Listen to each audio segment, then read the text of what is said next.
We still do 7 NUFC Matters show a week for free. But if you want to help support NUFC Matters, then there are a few ways of doing it. Hit the like button on each live broadcast and video. This helps the channel grow. Hit the subscribe button and select the all notifications bell so you don't miss a single show. If you want to help us financially, then you can join the channel using this button with the membership starting at $1.99 a month. Or you can drop us a donation in the chat using a super sticker. We're also looking for sponsors. If you'd like your brand advertised on the flyers for the show and featured during the ad break, then email John at nufcmatters.com to arrange today.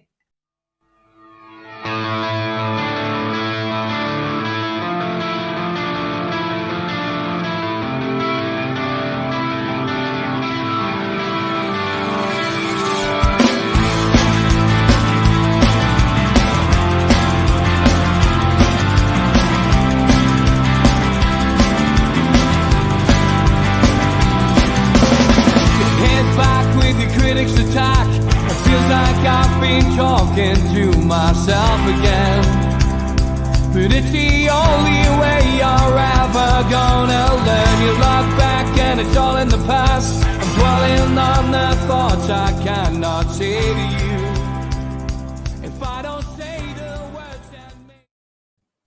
Good evening, welcome to nufc Matters. It is the three amigos, the perfect way to kickstart your international weekend as England play tonight. And if you think it's cold in Newcastle, then think again, because parts of Merseyside are saying it's -10. Yes, I think you all know what we're talking about today. Wow, what a start to the weekend, George, and a bad start for Everton. A 10-point deduction for financial fair play abuse, £19.5 million. They've gone over in their spends for a period between 2021 and 2023. I think the biggest thing that surprises me about this whole thing, George, is that Manchester City were hauled over the coals before Everton, and yet they still haven't been punished. But what have you made of this news breaking out of Merseyside today, George? It's been inevitable. It's been coming. But in some ways, it's tragic. If I was an Everton supporter, you know, I know what deadly enemies on the pitch, but they're proper football supporters, and they're going to suffer as well. There's no question about that. And what have they done? Nothing but support that club. And yet all this other stuff that's gone on with the people at the top, and I don't think it's all out. I agree with what our Neil said, that some of these people that's been involved, if you're telling me that they've completely gone now, I don't believe it. They don't put that sort of money in and walk away. So it's a disaster for football as much as is for Everton. But it was coming. We knew it was coming. The fact that it's been handed over to an independent tribunal just tells you more about how weak and how inept the Premier League are and its management, because they clearly wanted to wash their hands of it and didn't know what to do about it. There now comes an appeal process. Now, if I was a betting man, my bet is that 10 points will get reduced to 5 on the appeal. I think, like you, Steve, if I was on the appeal panel, I'd say, if you'd kept quiet, we'll leave it as it is. But now that you've appealed, we'll make it 20 points. Because, you know, there really is no excuse for what's gone on. In any other business, would be looking at fraud. That's where we are. People have deceived the people that run the Premier League. And by any other calculation you like in legal terms, that's fraud, and that's despicable. But as I say, I go back to where I started. The people that will suffer most probably at the end of the season if Everton go down or something like that will be the loyal fans that have supported them for years and years and years, and really have not had nothing to do with this. Just turned up every week to support. Now, that's the bit that I don't like. In fact, it's the bit I don't like about modern football. Even our new owners, I've said on here and other platforms that they've got lots of things right, but the bits that they've got wrong are usually the bits that affect the supporters, and I find that quite tragic. And it's the same with all the others as well. All this high finance is brilliant, But if the supporters aren't getting anything out of it, or they're losing out because of it, then it makes you wonder why. You know, what's it all about? So tragic news for Everton fans. Expected for the club, and if I'm brutally honest, when I read what's been published, it's lenient. 10 points is lenient as far as I can see. Now, what that'll do for when people like Chelsea and others have to dig up all their buried millions, I don't know. But yeah, it's awful. It was expected, but football just doesn't look good at the moment, and that's the other side of it for me. Lots of questions coming in, and I'll deal with them as they come in. Steve, question for the lads. Ian Toon Trader says, do you think 10 points deduction sets a precedent for all the other teams, City and Chelsea, for example, and could lead to massive points deductions or even relegation, as they are bigger pound notes he's put, but bigger circumstances, I guess, for Man City. Certainly, we don't know the ins and outs of the Chelsea situation. We've watched documentaries on the Man City one, though, and I mean, that goes over a longer period and would imagine is more money. Whereas Everton, had they managed to sell Richarlison for 80 million as opposed to 60 million, probably wouldn't be in this mess. But yeah, I mean, where do you go with this? There has been points deductions before, the infamous Middlesbrough game for not fielding a team, for example, Steve. It's not the first time, and I'm sure now it will not be the last.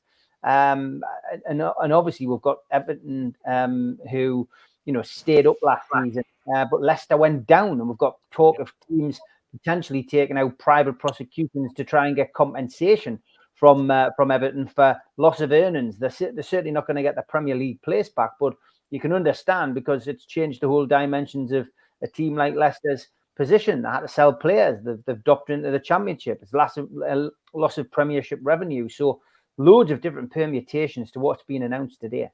Yeah, Leicester, Leeds, Southampton. Yeah, before Burnley.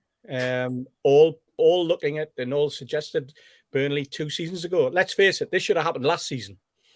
This shouldn't have dragged on to this point now in the middle of this season. This should have been sorted long time ago. But as usual, the powers that be basically pushed it into the long grass, saying it had to be an independent group of people who had to look at it after they'd already looked at it themselves. So you've got to look at the process, and you've got to question the process as well. Man City and Chelsea. I mean, Chelsea's an interesting case without even delving into the Man City one, as you said, that's been going on for, apparently gone way back into, sort of, I think as far back as 2011, if not further. I'm sure someone can confirm that. But you look at the Chelsea one, and it always appeared since the new owners of Chelsea came in that they were just quite prepared to go over the top and take the hit, take a fine. They got a fine last season of 8 million. It looked as though this season they were going for broke and thought to themselves, you know what? It's just a fine. It's just money. We can handle that. Now, all of a sudden, it's points. And they're going to be going, whoa, hang on a minute. What's going on here? So you can understand that certain clubs will be backing any appeal that Everton put in, and will be supporting them, rather, not backing them, but be supporting them, because they'll be thinking, they're going to come after us now. So it's going to cause a schism in the Premier League. It already has done for those teams that have left, and the names are Burnley, Leeds, Leicester.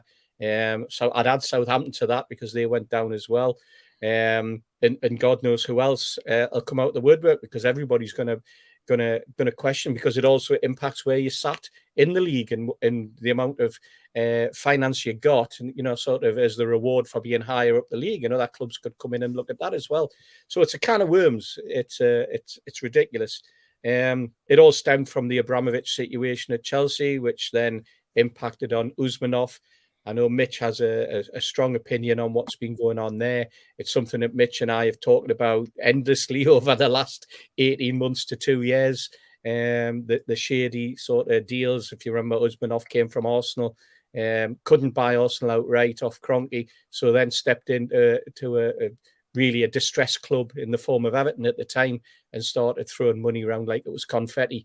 It's interesting as well that hidden away in among all this is also that Everton have put a claim in against a former player, or were talking about putting a claim in against a former player who they had issues with. So it's a murky world now, Steve. And once sport starts to involve courts and all that type of thing, it just gets messier and messier. And we know it just from trying to be forced down an arbitration route that was always going to be boxed off to us as a football club, and the way that the whole thing sort of dissipated there, because let's face it, it was going to be a massive legal case that all the other clubs in the Premier League ran away from, including their board. So I do feel for Everton fans, as you would for any normal fan, as I would hope that fans would feel it if it was Newcastle United. The true man on the terrace. I use that phrase loosely now, because there is no terrace as such, and let's face it. Again, a conversation that we've had over the last 3 or 4 weeks about how football is becoming more and more corporatized, and I think we'll see it more and more at Newcastle United in the coming months and years. And it's pushing the working man's game away from them. But when you see the sums of money that are involved here, Steve, it's inevitable when greedy people get involved. This is where you end up. You think you can break the rules. You think you can play around the rules. And I was surprised at the amount of money that was talked about, because I thought it was going to be a damn sight more than that. It was interesting that Everton have come back and said, you know what, it's just an accounting thing. It was actually only 64 million. And they're going, hang on, there's a gap.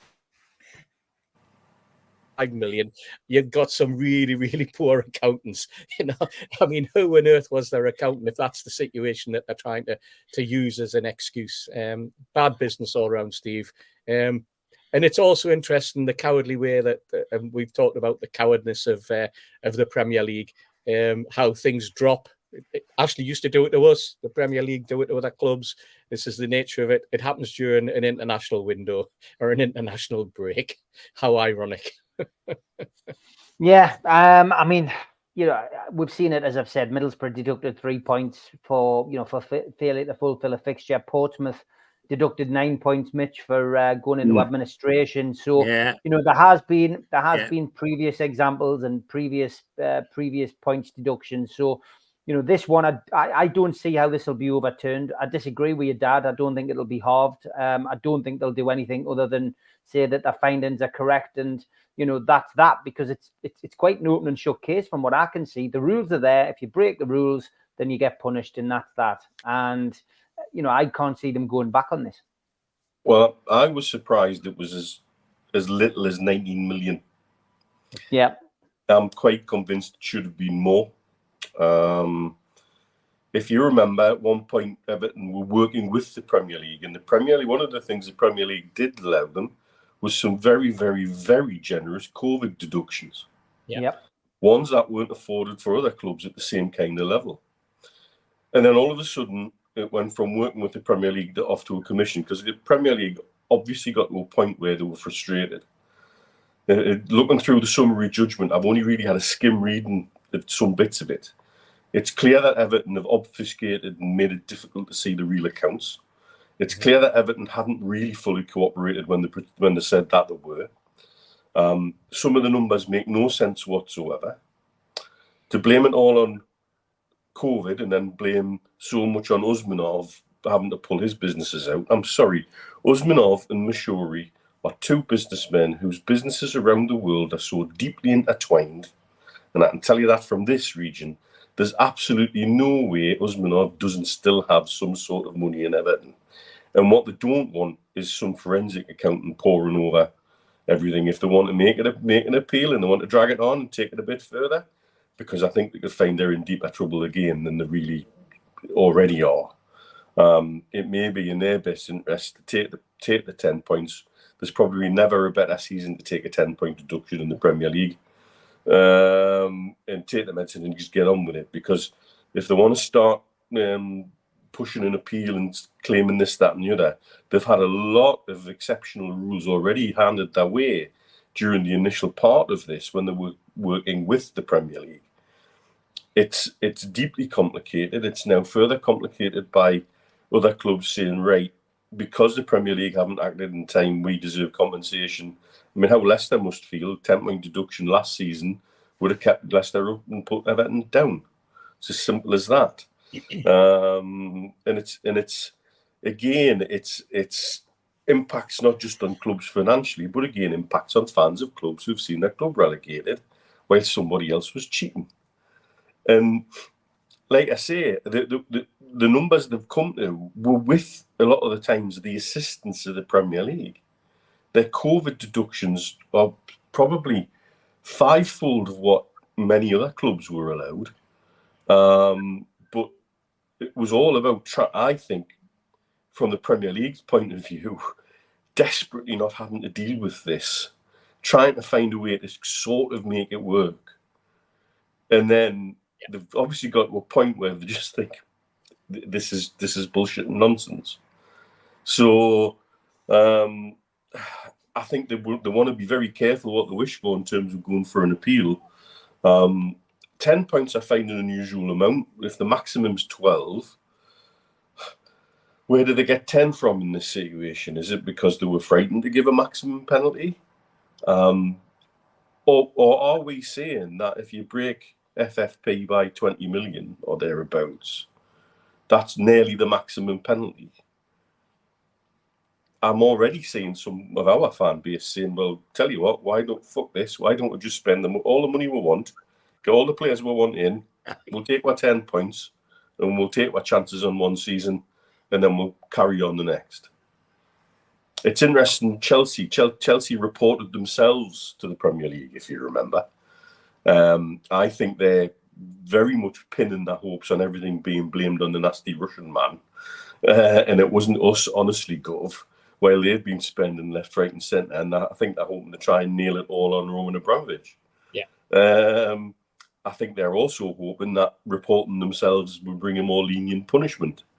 But I do also believe that they thought the only punishment would be a fine and not a sporting punishment. A sporting punishment of 10 points could hurt Chelsea a heck of a lot in their plans because they'd be factoring in getting back into Europe at some stage. And so I'd be interested to see, for example, if they're proved to be, hundreds of millions over. Well, if 20 million over gets you 10 points and the maximum's 12, they haven't got a lot of manoeuvre on there. And I think the ultimate outcome of all of this for us and why it's worth our while having one eye on it, how this is handled from here will determine the future of FFP. Yeah. Yep. It will either break it, and then it'll be a free-for-all. Now, some of the clubs might decide between fuck it, let's go for it. Let's do this. And that's where we would need to be sort of part of the conversation. They couldn't not have us as part of the conversation. I do also find the point that Martin Keown made today. No, sorry, it wasn't Martin Keown. It was Jamie Carragher who said, well, hang on, there's clubs who plotted to leave the Premier League and they've not received points deductions and they've not got punishment in this way. And it does start to raise questions about the Premier League's ability to govern themselves, because they haven't acted timely with either Man City or with Everton. The knock-on effect is that it's now there's lawyers from other clubs on the horizon. So surprise, surprise, we didn't see that one coming. And I think the whole future of FFP stands and falls about how to stand on this punishment and where it goes from here. I'll tell you where Benny put up a thing there in the notes. Sorry to interrupt, Steve, but Benny put up a thing saying how they calculated the 10 points. I think it's actually simpler than that, Benny. They just didn't want to put them on the bottom. They didn't want to have them any lower than 4 points because Burnley are on 4. If Burnley were on 2 points, I think it would have been 12. I think that's the way they would operate it. I think that's the simplistic way to look at it, because that's the sort of right. Well, you're in with a fighting chance now. You're no worse off than Burnley, are you? And in that way, it kind of it's a bit of a slap in the face for Burnley, who went down last the season before, and managed to come back up. There's lots of wheels within wheels playing around when this one. The other thing I'd like to see are the terms of reference for the independent tribunal. Yeah, because in my old world, when I used to work with probation, there's an independent inspector of probation, but he gets his terms of reference off the Home Secretary. Yeah, so he decides so anyway. So the Home Secretary's already told the story before he even gets the bloody job. Yeah, so, and I would love to see the terms of reference they gave that independent tribunal, because that could have a major factor on how they decided these things. And the other one is Neil used the word forensic accountants.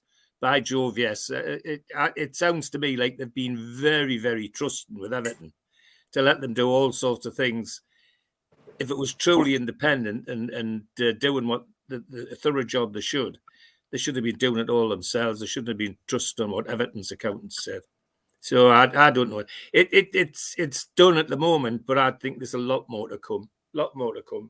Yeah. Going to be interesting to see what happens. We'll watch the Man City situation and the Chelsea situation with interest, and I'm sure we'll be talking about it again over the course of the next few months. And Gary, he says, going by the fact Everton got 10 points, I should imagine Man City could possibly get a lot more.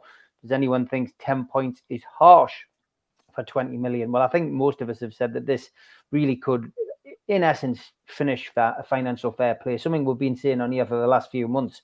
It's just a farce. I think. Sorry, go on. I think 20 million is what they're comfortable to prove without having to dig it further into the accounts. Yeah, that amount, I'm quite sure it probably had a note on the end of it. Yeah, when you see how much they were allowed for COVID in particular, way more than everybody else, and so I think they've gone with a figure that they know there's no problem proving. There's no problem making that number, and if challenged, we're comfortable that number's right. However, like I say, I suspect if they were to dig deeper during any challenge, the number will get bigger. And imagine the noise there'll be if one of the bigger ones, like City or somebody like that, gets to the stage where they're so much over the top, they start talking about relegation. Imagine the noise that would make. Dear, I think that the other thing, I mean, there's a guy who used to be a financial advisor to Man City. He's actually quoting the Daily Mail article this afternoon, who says that, you know what, this could be massive for Man City and Chelsea, because the difference between Man City and Chelsea is that both City and Chelsea have gone for off-the-book payments, so they have acted fraudulently. This isn't an accounting thing with Man City and Chelsea. This is deliberately making payments through the back door, time and time again, over season after season after season, and that there could potentially be relegation involved in their situation. That's how dangerous. And then the precedent that is set then, and the implications.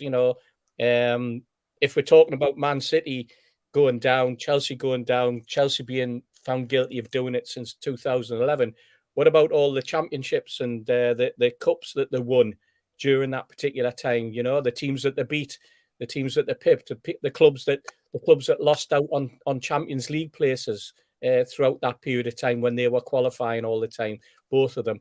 And then the Man United complained because they played during that period, played Chelsea in a UEFA Cup, and then it drags into that realm.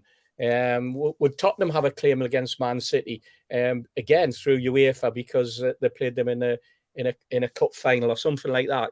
God knows where this whole thing could stretch to. It's just if you've got people who are breaking the rules time and time and time again, there reaches a point where you do have to start hammering them. And it's sad, but I'm afraid that's the reality. And as supporters, you'd look at the supporters of those football clubs and again, this isn't our fault. But it's the people who are running your club that have gone about giving you the success that you've then lived on over a long period of time, going way, way back, probably a decade, and in Chelsea's case, even more.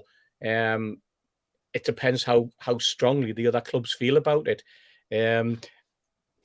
It's a can of worms like you've never known, this one, Steve. And what a mess. Absolutely. Yeah. Absolutely. Yeah, 100%. Okay, we've spent nearly half an hour discussing that, which I thought we would, but here is our first segment of the night, The Day I Met.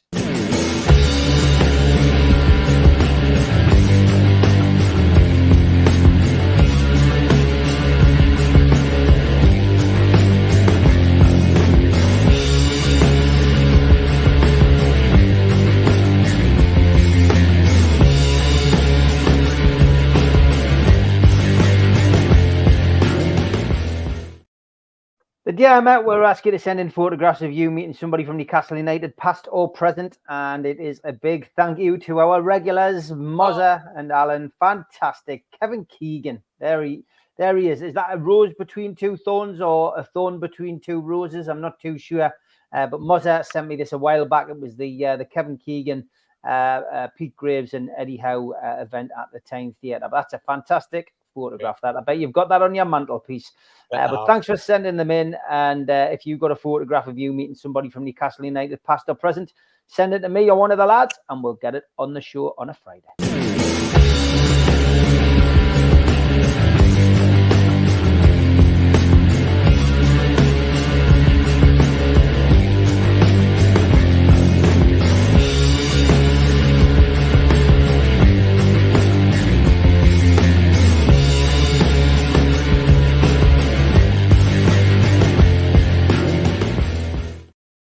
Okay, we have got lots to talk about tonight. I'm going to put this one out there, though. I love getting a curved ball chucked in by one of our viewers. Lee G, great question. If you could put one player out of the current squad into the entertainers team to ensure we won the league, who would you pick? He says Trippier for me. So we haven't had much time to think about that one. I'm going to say that Trippier is a great shout. I would probably say Alexander Isak, and I'll tell you why. Because the boy's a finisher, and we missed some opportunities in that season. In those games where we were losing games, I think he would have been the difference. I think he would have been more talismanic and more of an opportunist in finishing chances than maybe Tino would have been. So it would be a time cost between him and Bruno, because I think Bruno would bring something to the team. But I'm going to say Isak. So Lee G's gone Trippier. I've gone Isak. What about you, George?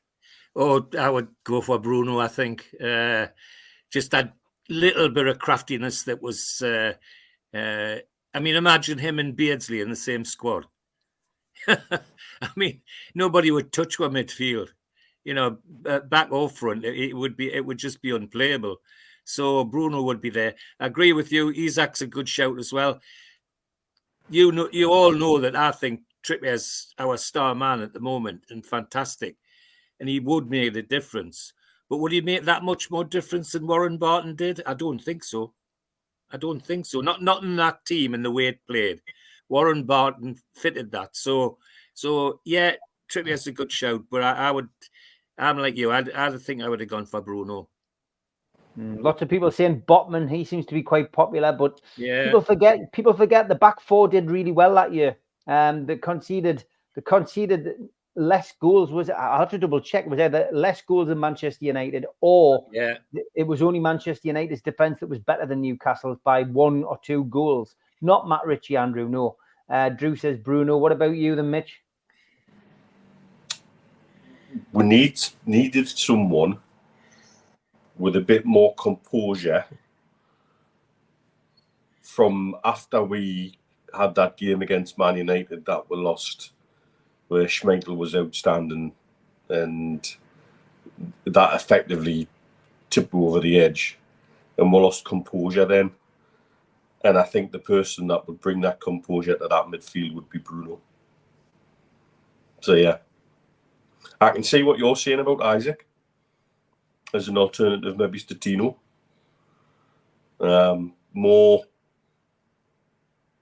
conventional in terms of a striker, and almost certainly a better finisher. But I think it was in midfield, I think, where we lost it. Yeah. Steve, I'm not sure where Spanny's going. Ginola. Ginola was in the entertainers team. It's somebody in this team now who we would put in the entertainers team, Spanny. And I wouldn't choose Chris Woodmore, I know. Bruno Wilson says Dave. Bruno G all day.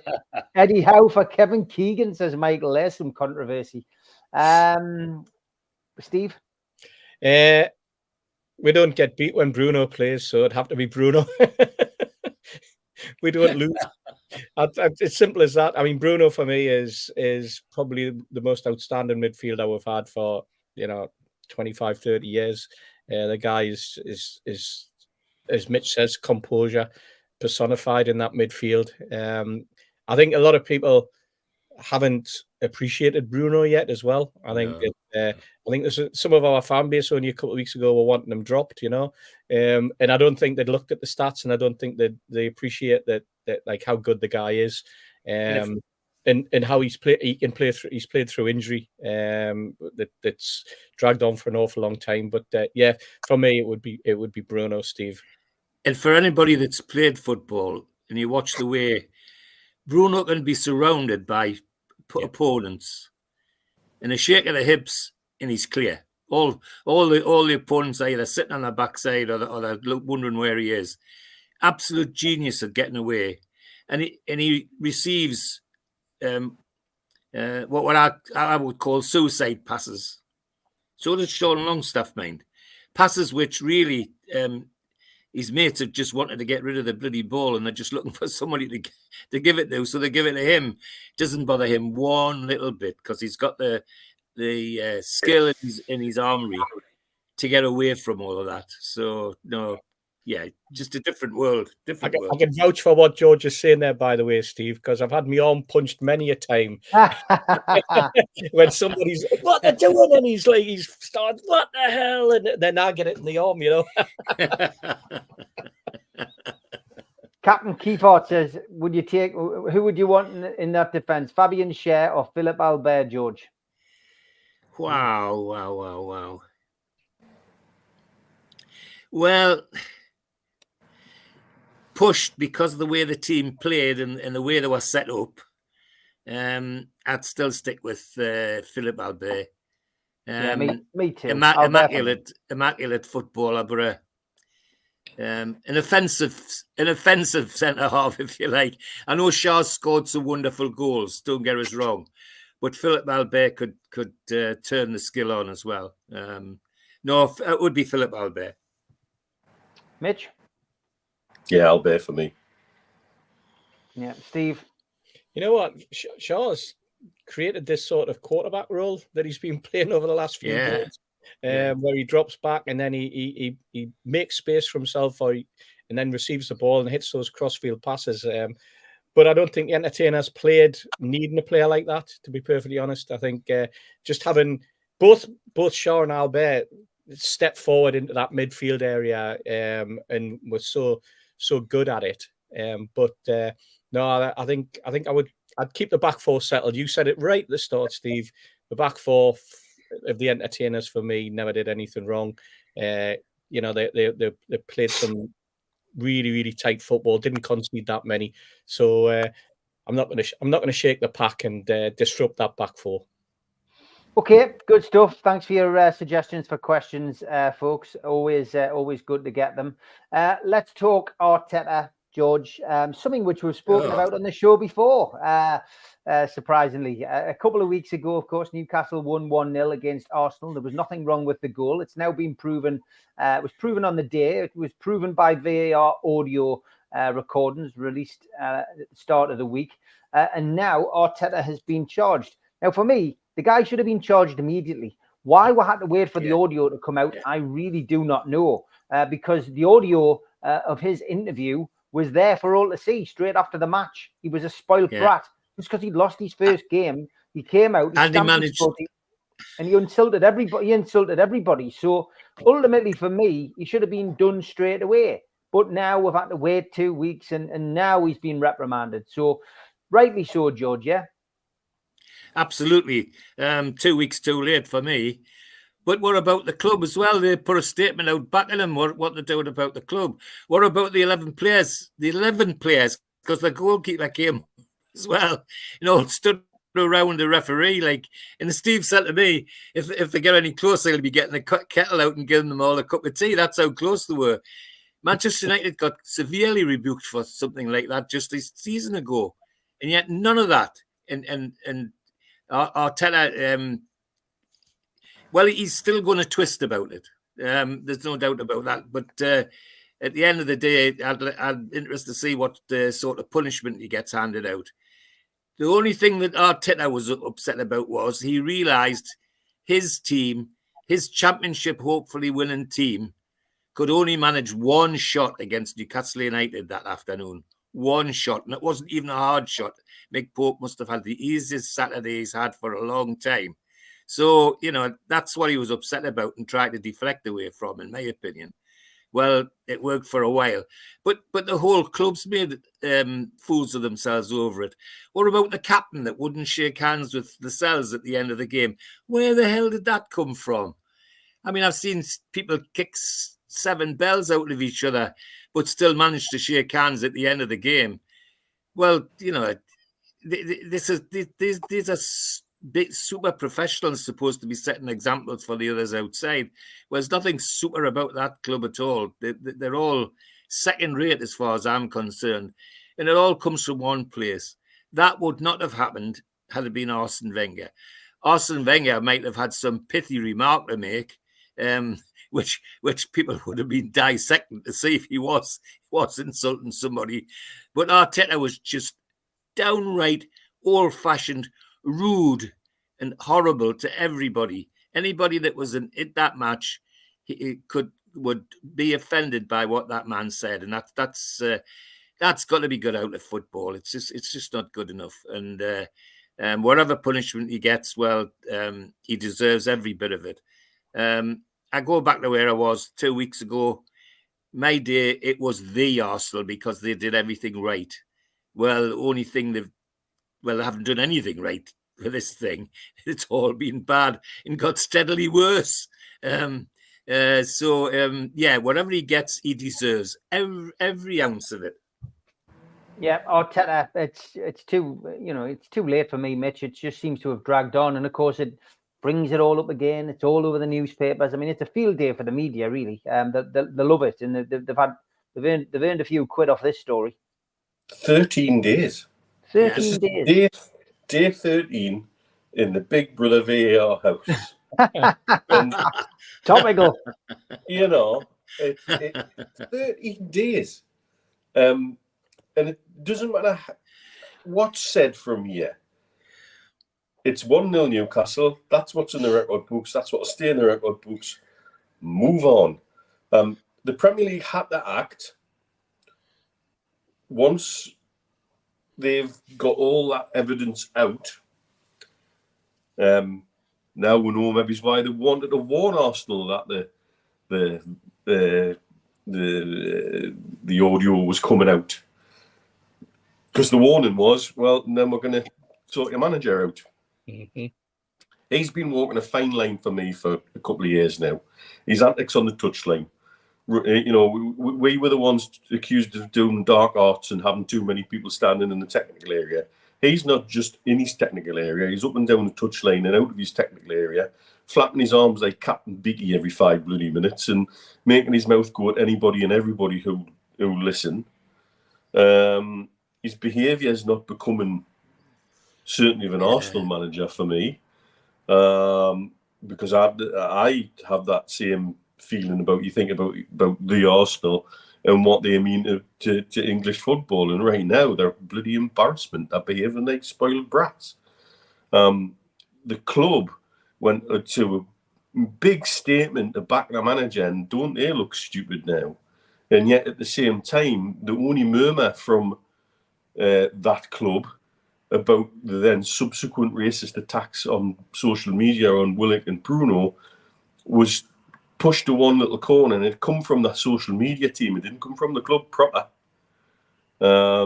that was brought about because of what Arsenal behaved like, and because of what their manager behaved like, and because of the things he said. I'll say this again, kudos to Luke Edwards, who actually asked Arteta the question, well, why do you think the goal shouldn't stand? Was it because the ball was out? Was it because it was pushed? Was it because of this? And Arteta couldn't even bring himself to answer that question. He just dismissed it in a rather surly fashion. He really... he's acting like a spoiled child, and I'm sorry, I'm all for that if that's what will drive him to. He's reaping what he's sown is some of the decisions he's made this season. I think his treatment of his goalkeeper in particular, I find baffling.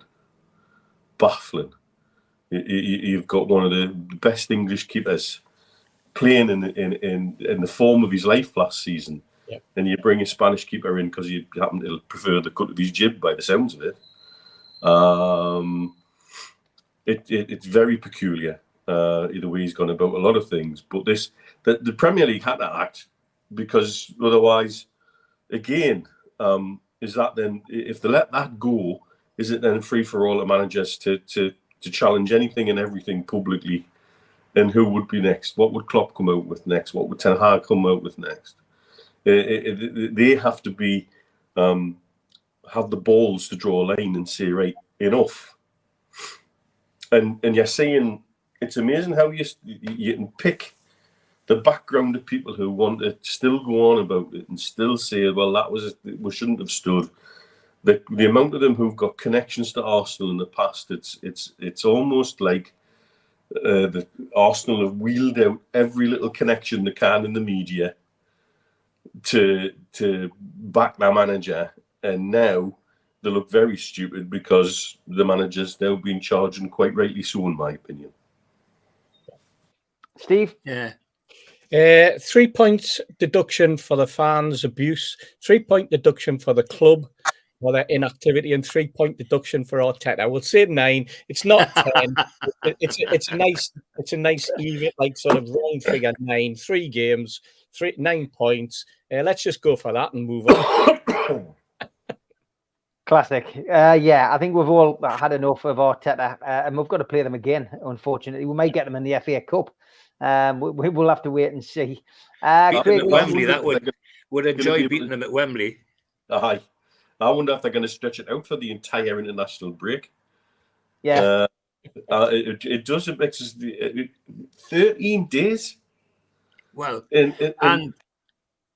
and it wasn't less than 24 hours after you predicted it, Neil. Some smart ass from Arsenal was saying that the tapes had been doctored. Well, you'd said that the night before. Well, it was obvious where it was going to go, because they've already proven certainly within the fan base on social media, that they've got enough conspiracy theorists to make an X-Files team up. And it's just some of the statements that some of them are. And I'm sitting reading stuff and thinking, is this the hill you're picking to die on? Really? Is that important? I think it's just outrageous that they're dragging it on this long.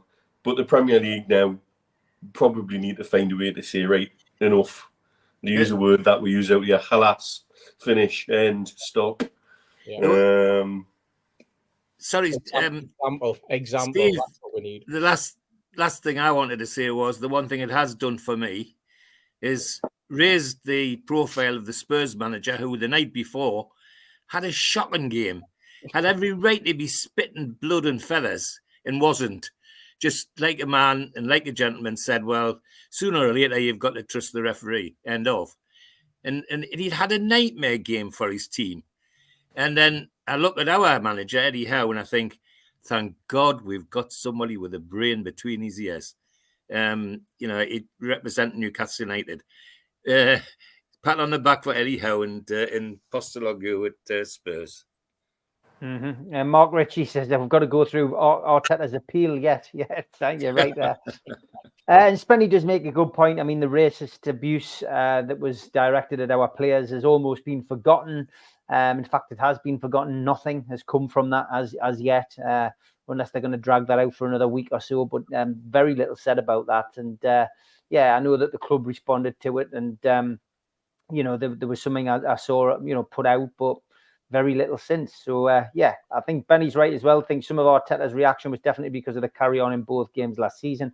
I would agree 100%. Ian says, well said, George. We are lucky to have Eddie Howe. And Stephen says, Eddie Howe could have spat his dummy out, but he carries himself brilliantly. I would agree. It's, the Arteta effect. He's a bit like Klopp was. Klopp's calmed down a bit this year. I think he's been told to. I certainly think Klopp is different to last year, and maybe that's a similar thing that Arteta needs. Arsenal, says Tim, is another phrase, says Tim. Very, very good. And good evening, Colin. Good to see you back in the chat as well. Nicholas from the Felons says, Mikel Arteta gannon on longer than bridge over troubled water on the karaoke in the Garter. And that's a great way. It's a great way of putting it across. But yes, Benny, you are right. The racist abuse thing. Let's see what anything. For me, Steve, the only sensible thing I've seen coming from Arsenal fans in all of this was one of the lads off of Arsenal Fans TV, who normally are the ones that come up with the most outrageous things. The one who was doing his nut at Ben White for just standing watching and letting the ball go. Yes, and not playing the whistle. Yeah. And if the club had responded like that, what a much better look that would have been. But instead, they just looked like bad losers. Yeah, exactly. And that's something we picked up on the We Are the Geordies that Tuesday, Wednesday afterwards when we said, there was areas of that. Was the ball out or not? Well, why did his team stop? Why did nobody challenge the cross? Why did there was nobody close enough to even know whether the ball had gone out? That was the thing. And then the goalkeeper flapped. And then the defender's going down to head the ball because the goalkeeper's flapped anyway. And he's already on his way down before hands are on his back. All of those things. And Arteta never saw any of that. He saw the total opposite. He saw a push. He never mentioned his goalkeeper. And he saw a ball that was out of play. And then he claimed there was an offside. Tell you what, he's got good eyesight. He's got good eyesight. But it was typical of a defence that just give up because they thought the ball was out. Exactly. Moza, good evening, says, delighted for Jonas and his new job. George, do you think Jonas Gutierrez is going to make a decent manager? Yes, because he's a thinker. Jonas is never... not a hothead, not somebody that's going to get wild. He's a thinker. I always think the dignity with which that man handled himself when he was kicked in the backside by Ashley when he was close to dying with cancer. I always thought that told me an awful lot about him as a man and as a person. And that'll transfer into his style as a manager. And so I wish him well. If ever a person deserves to make a success of what he's doing because of the way he's behaved himself and carried himself. Jonas is one of them. And let's face it, he never let our club down. 100%. Every time he's put that strip on, always for the fans, lots of time. But as I said, I couldn't believe how dignified he was when, he's fighting serious cancer. And the bloke that runs the club says, you're sacked, virtually. I mean, and he didn't. Lots of players would have come out in the press and written a whole page of anti-Ashley stuff. And Jonas just got on with it. I really did admire him for that. And I think he'll take that into his management. And he'll be a thinking manager. Yes, I do think he'll be a success, Steve. Not all players who become managers make good managers. We've seen a few English players, cry at Mitch, Steven Gerrard, Frank Lampard. Gerrard did well in Scotland, of course, but came to Villa and didn't do well at all. Lampard probably picked clubs in turmoil. He ended up at Everton and he ended up at Chelsea and didn't do well there. Had a decent spell at Derby. Mason Mount can thank Lampard for his career, I guess. With Manchester United, it comes down to Lampard and having the faith in him and playing him. But not really done that well, since then. But yeah, Jonas, what do you make of him? Do you think he's got what it takes to be a manager? There's two types of players. Ones who are genuinely gifted, everything's easier from a football point of view to them, and they don't seem to need to do too much work. And there are other players who maybe aren't quite as gifted or talented, but are smart enough to work hard and maximise the talent that they have. And I think Jonas falls into that category. And I think they're the players who end up making good managers. I think they're the players who tend to know the game inside out and tend to understand the game perhaps a little bit better. And I think that's why they make better managers.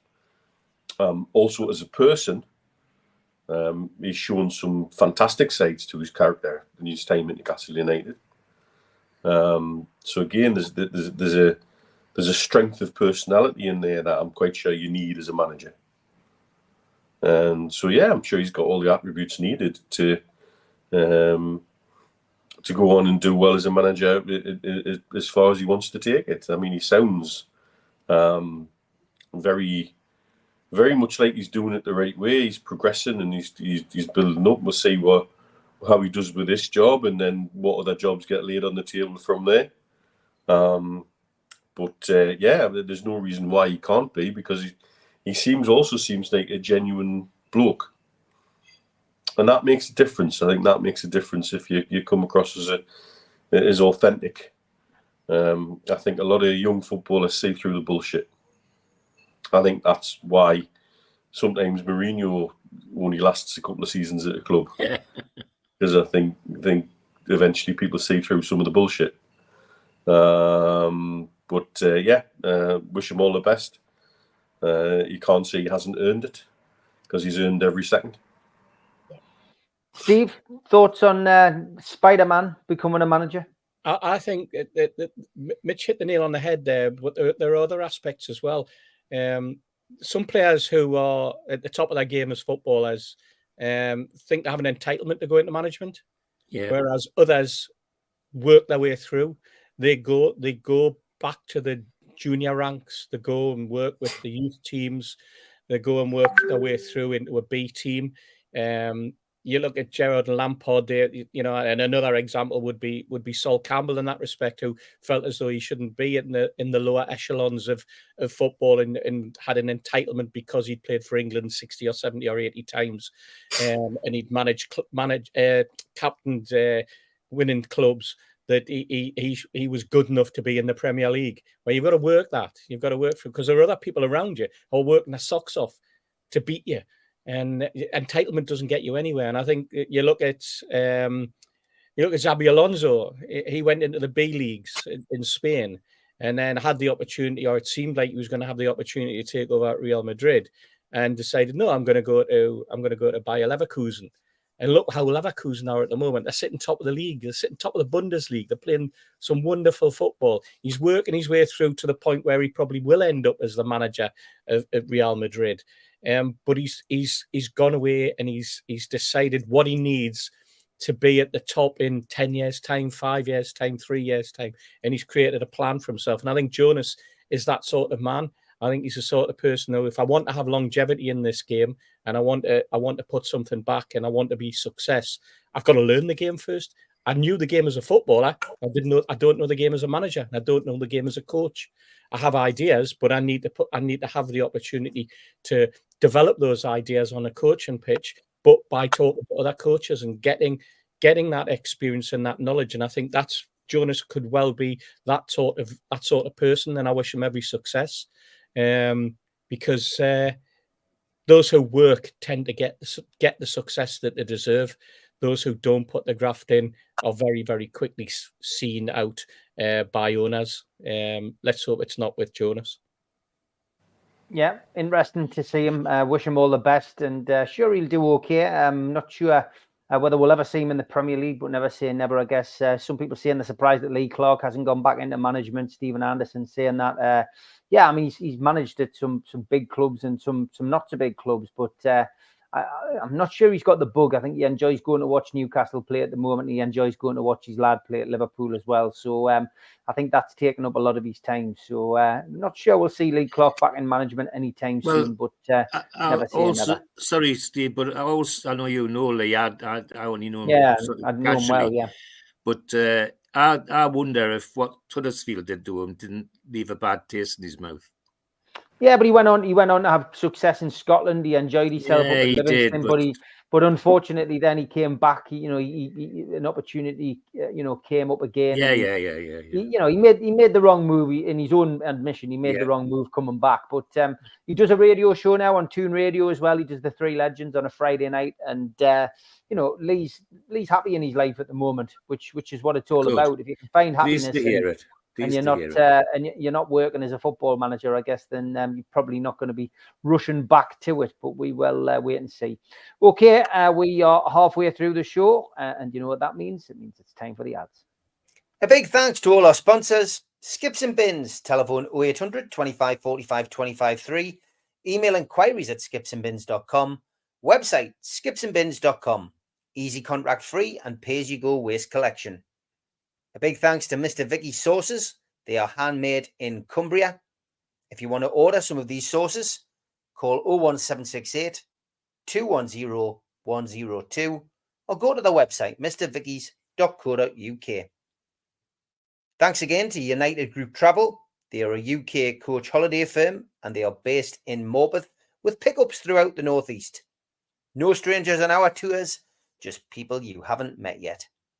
They're on Facebook. They've also got a website, unitedgrouptravel.com, or give them a call, 01670 632 460 or 0791 666 4174 or 07957 141 654. Big thanks to Darren Baldwin Funerals. They're an independent funeral director based in Gateshead. You can find them at their website, darrenbaldwinfunerals.co.uk, or give them a call, 0191 478 2730, or email Darren at darrenbaldwinfunerals.co.uk. Big thanks to Neil and the lads at Media Arts for all the help with the video side of things. And a big thank you to New Workwear. You can find them at newworkwear.com. If you want to help the channel, then please subscribe. Hit the subscribe button underneath today's video. Hit the thumb up, which helps you like the video, and please click share and share it to your other social media. We're also available as a podcast on iTunes, Spotify, and other podcast providers. If you want to help the channel, you could take out a one-off membership. You get a cup, a pen, a membership card, and a scarf. It's a £25 one-off fee, and you can go to nufcmatters.com and click membership, or put your smartphone over this QR code, and it will take you straight there. We also help the food bank on this channel. If you want to help the food bank virtually from wherever you are in the world, click on nufcfansfoodbank.co.uk and it takes you to the match day bucket and you can make a donation no matter how big or small. I'm also involved in the Northeast Footy Breakfast Show. You can find us on the toonuk.com.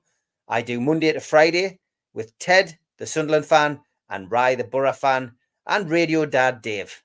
Lots of fun, 7 till 9 every morning. Give us a listen. You'll not regret it. We also help support people in the area who are putting events on. An evening with Nobby Solano takes place on the 19th of January at the Tyneside Irish Club.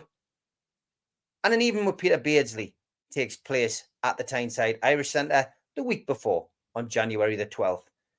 Tickets for both events are available on Voucher and would make fantastic Christmas presents for anyone of a black and white persuasion. Okay, keep an eye on the ads tonight, folks. The ads that are coming up on YouTube. They have sent us an email to say that the issue that everyone seemed to be having was we're getting lots of ads during lives, and they should be coming to an end. So if it's not tonight, it'll probably be over the weekend. But I just got the email before we came on air, so we will wait and see. Just however you get rid of them, I guess. But there's nothing we can do about it. It's YouTube who are in control, unfortunately, not us. And just a reminder that Frank Clark will be at the Irish Centre on the 7th of December when Newcastle United take on Everton at Goodison Park. Now, we've got tickets on Voucher. I've put it and pinned it to the top in the chat, but I'll stick it in there again there now. You can get tickets on Voucher for this particular event. Just get yourself on there. Come and watch the match with him and John Gibson. They'll be doing pre-match, they'll do half-time, and they'll be doing post-match. So it should be a cracking night at the Irish Centre to meet an Newcastle United legend. Okay, as always, plenty to get through on a Friday night. Where do we want to go next? Let's go tweet of the week.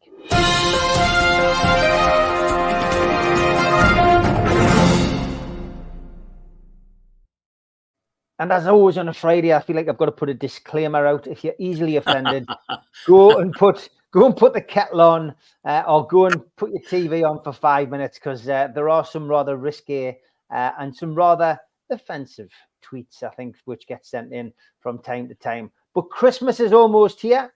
Be careful where you buy your turkey. When you get your turkey from Thailand instead of Iceland.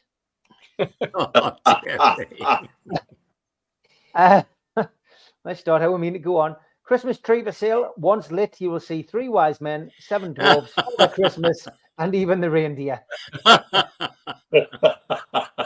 Where can you get them? And it used to be a mince pie and a glass of milk in my day. Santa, stop here for Charlie. We're just seeing a tree of Charlie, haven't we? Well, something similar. It's a class B rather than a class A. Put all my dogging gear up for sale on eBay anyway, lads. I've not had any bids yet, but there are 14 people watching. And I didn't like the tone of your I do. Oh, already. Oh dear. Good luck, mate. Good luck. I walked into B&Q the other day, and this bloke in an orange and black uniform asked me if I wanted decking. Fortunately, I got the first punch in, and that was that. But others may not be as lucky, so be on your guard. Kind of beat Viz. And waiter, my super's cold. It's gazpacho. Gazpacho, my super's cold. I was sent that this week, and I laughed out loud at that. Fantastic.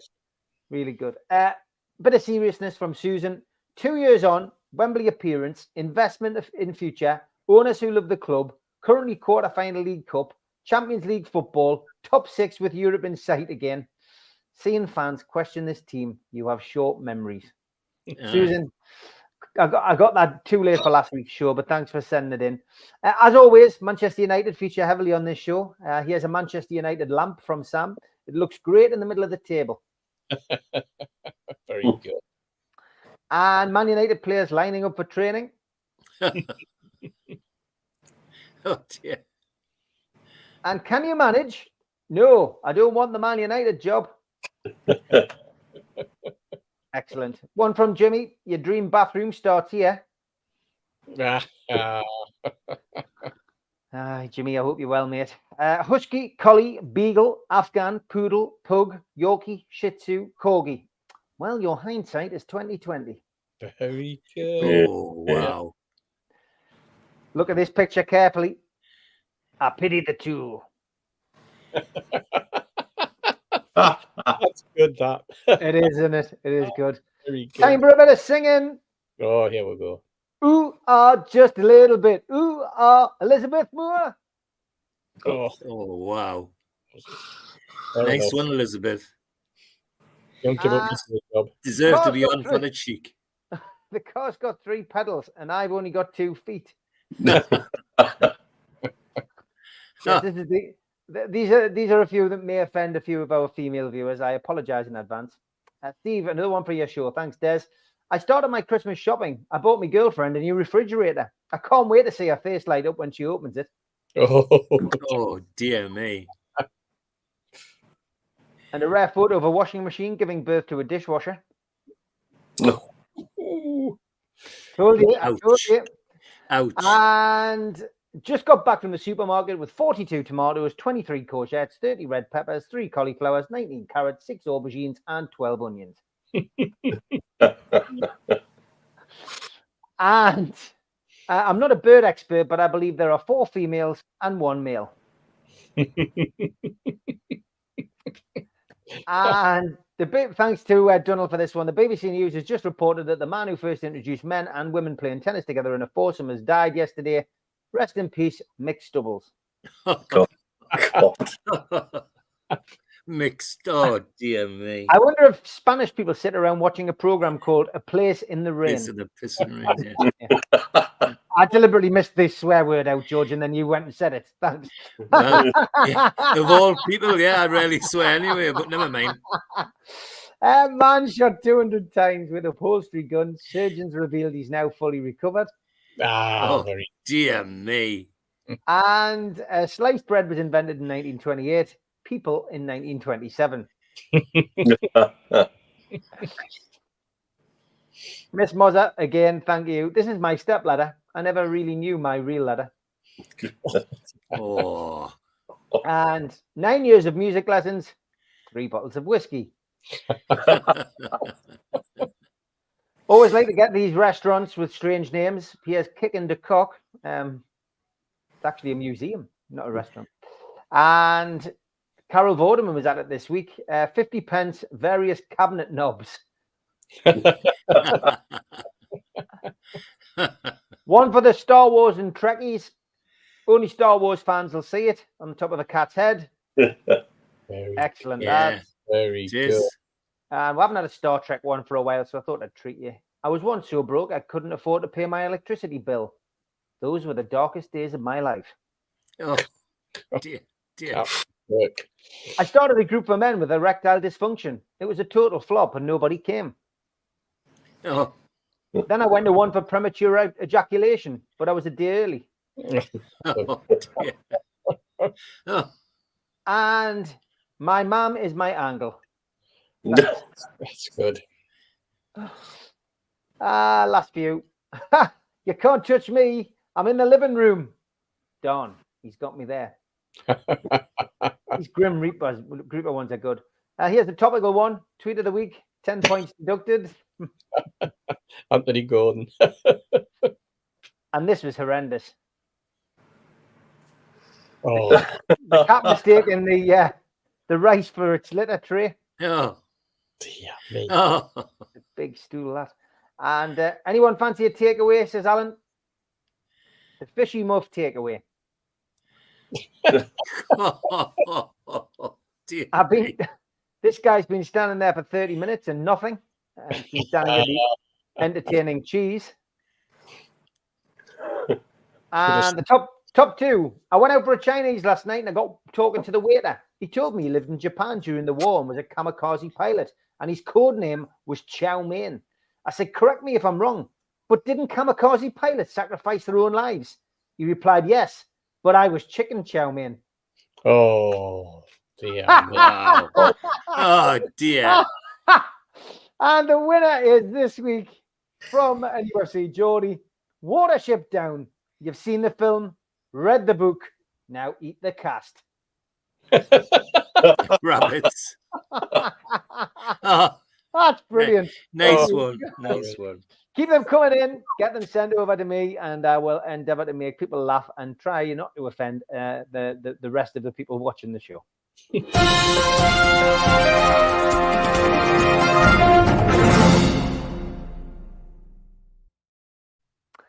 VAR, Benny, good question. Did anybody listen to the VAR audio regarding the penalty against Wolves? They had every angle. The fact that they gave it goes against all common sense. Although we benefited, but the ref gave us now the second half. That was an interesting one because the Arsenal VAR decision overshadowed this one, George. Yeah. Everyone was talking about Arsenal and continue to do so. But what was your thoughts on that one? Well, Benny's got it absolutely right.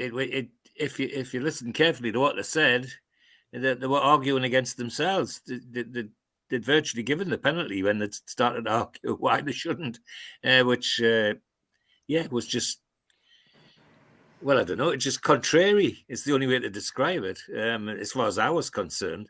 And the trouble is all these things, because it's not done regularly and done properly, it all just makes a mockery of VAR generally. It just makes a laughing stock of the whole system and the people that's involved. Until they get transparency and they get these things happening straight away in every game, that people can hear what's said, see the angles they've got. It'll always be controversial, and that one was as controversial. That one made it worse rather than better. It's supposed to help and make it clearer, did exactly the opposite for me. So Benny had it right. It was just a contradiction. Wolves VAR decision, Mitch, it was a strange one to see Newcastle actually benefiting from it as well. I mean, I think they got it wrong.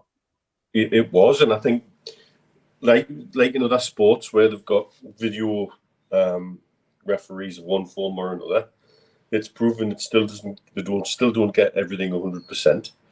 I think the biggest challenge in football is interpretation. There are so many things that are open to interpretation. Handball now is a mess. Is it natural? Is it unnatural? Is it away from your body? Is it close to your body? Are you close to the ball? Are you far away from the ball? All of those things come into play. They're still going to get the odd thing wrong. I think we can accept that. But it's the fact it's such a mess. It's such a random mess.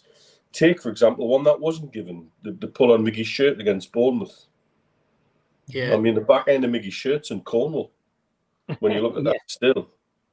You know, if there was ever a clear case for somebody to have a quick look at the video and go, oh, hang on, it was that. But because the rules of engagement for VAR aren't terribly clear, everybody's walking on eggshells around VAR at the moment, but they've only got themselves to blame. We've said all along, and the problem's not the technology, it's the footwits operating the technology. That's the problem. And that's clear from every piece of audio that I've heard. This sort of talking themselves in circles about, well, is it this, is it that, is it this, is it that? It erodes the authority of the referee on the pitch for me, instead of enhancing the authority of the referee on the pitch.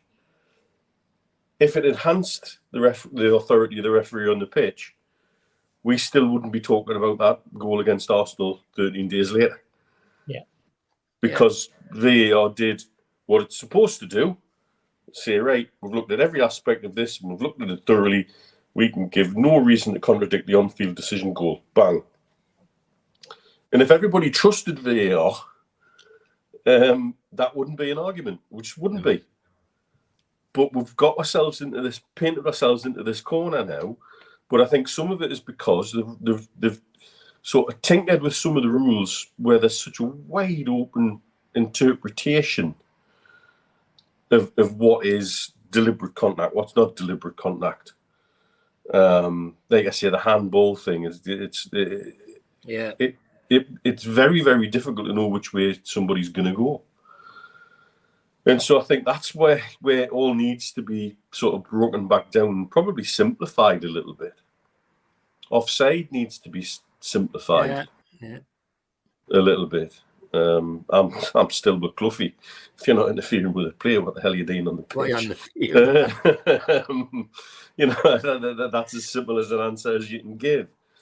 But again, there needs to be a clarification, you know, a simplification about what is and isn't offside, a simplification about what is and isn't hand, a simplification about what is deliberate contact in the box. And the thing that seems to have gone out of the window altogether is common sense. Yeah. And I think if games were refereed in the right spirit, with a degree of common sense, with a respect of the authority of the officials, I don't think we'd be far wrong from getting most things right. It's been proven in the NFL, in cricket, and in rugby, even with the top end of video technology, the success rate of decisions is still only around about 98 to 98.5% correct, which I think is fantastic. It's better than it was. I think cricket has gone from something like 76% to 90-odd% correct decisions. But it's taken them 10 years to get it right. And so it was always going to be bumpy, but I think they've made just such a hash of it. That the erosion of the respect of the officials. And I think that was the point that Postecoglou was making in his post-match. That at some time we've got to turn around and just say, right, we respect the decision and let's just get on with it. However, that doesn't seem to be the way at the moment.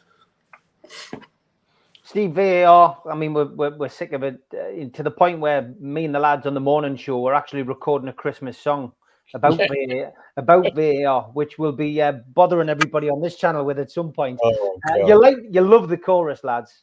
You'll love it. But anyway, this VAR decision, which has been overshadowed by the Arsenal one, the Wolves one. What was your take on that and the audio that came with the release last week? Well, I think the most important thing to remember with VAR was it was brought in for a clear and obvious error. Now, a clear and obvious error to me, the first thing that the VAR should be doing is saying, "Are you happy with the decision you made, Mr. Referee?" And he goes, "Yes." And he goes, "Well, fine." If the referee has a doubt, then you can start looking at it. But what happens is they then start to roll it back, don't they? So they roll it back, 15 moves earlier. And, well, the goal looked okay, but we're just going to look back a little bit because somebody spotted something. And then it goes out and it goes back again and they roll it back till eventually they find something to pin to the referee because the referee suddenly came out with, "Oh, I'm not too sure." So then it's kind of to justify having VAR. That's what annoys me. I get annoyed with what our class is the unprofessional dialogue that seems to take place. It's all like, "Yeah, all right, mate, how you doing? Bobby, I just kind of wrote," and also there's so many people talking. You've got the referee demanding to know, well, how long is this going to take? Because the referee's got it in his ear or getting in his ear from the players who are around him going, what's going on? He's got the pressure of the crowd. He's the man in the middle who's under pressure. So he naturally wants the decision to be made quickly. And when it gets to 3 and 4 minutes and he's still standing like that going, no, I'm still waiting. And then he's shrugging his shoulders at the players. Meanwhile, this absolute diatribe is going on where really the only person who seems to be in control is the bloke who has nothing to do with VAR other than be a technician to roll the thing back so many frames. He seems to be the only one that has any sense about them, that they go on. I mean, the Newcastle ones, all of them, the Arsenal and the Wolves one. I mean, I think they showed the Wolves foul while we were watching the game. We must have seen that incident being thrown out by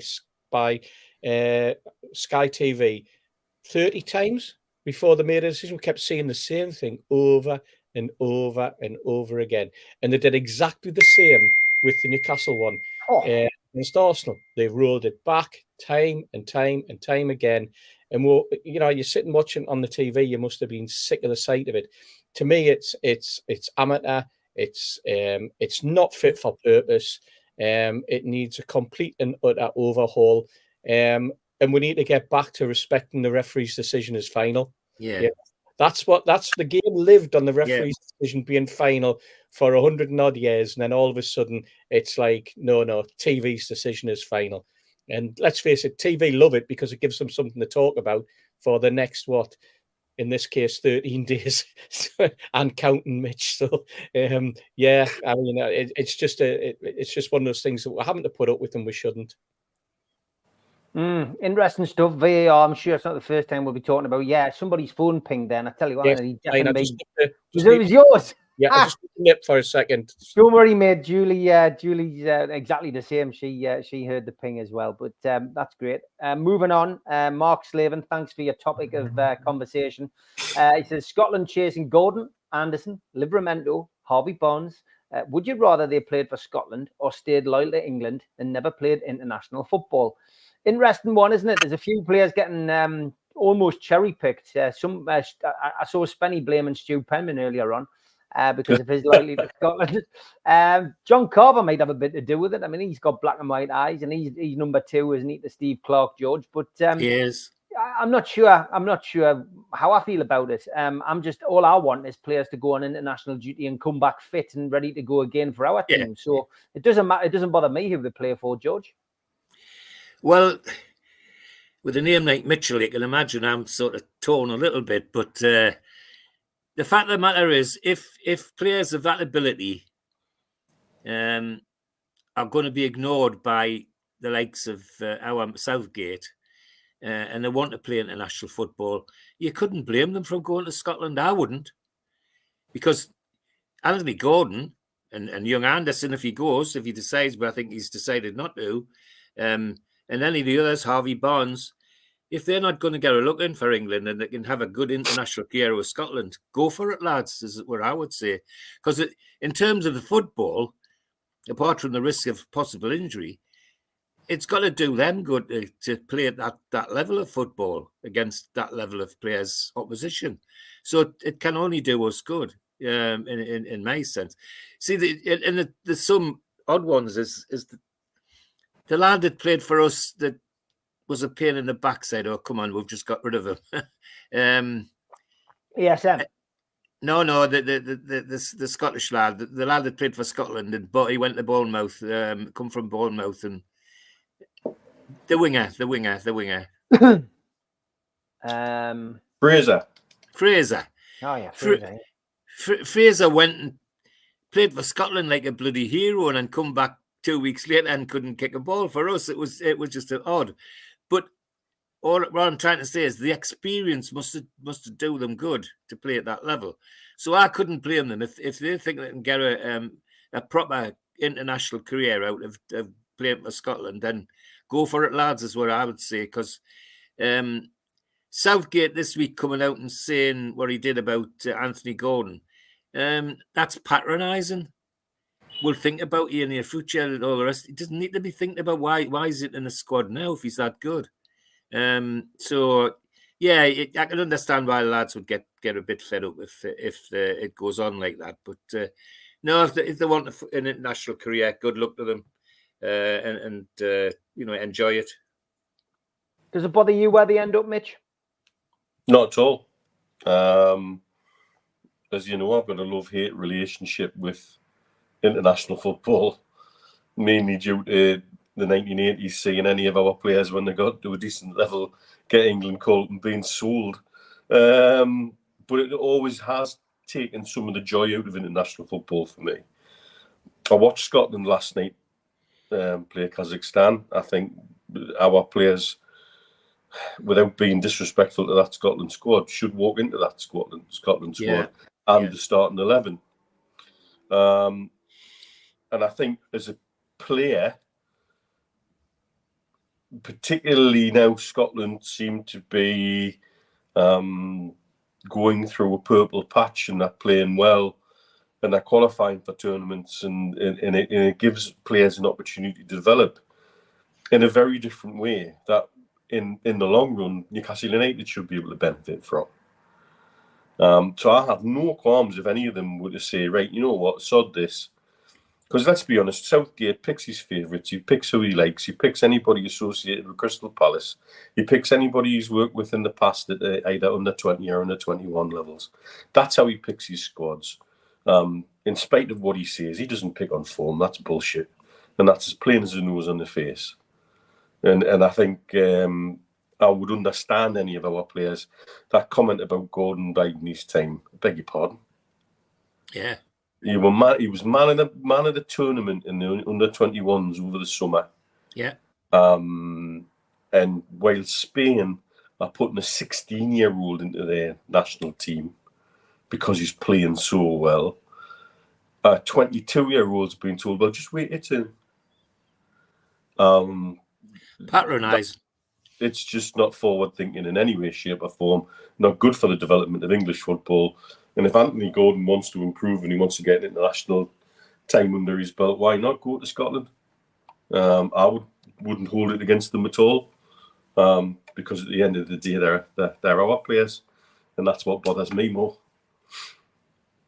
Same view, Steve, or different? Oh, you're on mute, Steve.